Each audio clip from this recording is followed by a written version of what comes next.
wanda shi ne ɗai ya tsani daga zuwa fada ta girma. Duk masoyin shugaba sai kaga yanar ke a shi ma ɗan farar ka da shi ta sanya ka kai ga cifa daga a duba.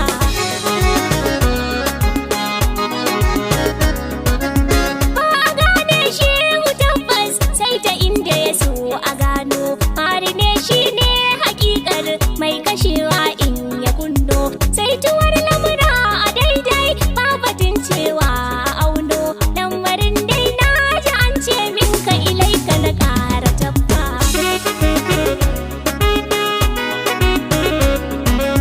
Mai gani da ganin masoyi shiga fitarsa cikin habibi.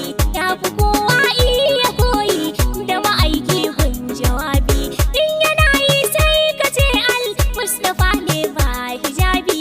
Shehu ya zama kulli shay'in amu ba zai yi kwatankwaci ba.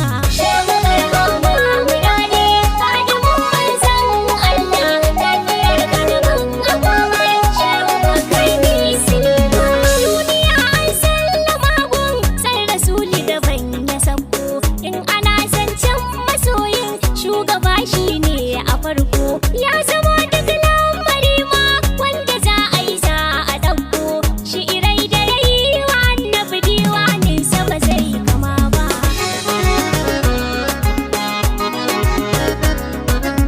Ko da sokoki mu gane mai gida ne shi ya bashi.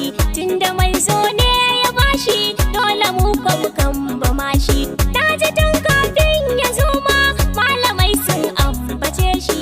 Za ya zo in har ya zo ba za a ƙara kama ya shi ba.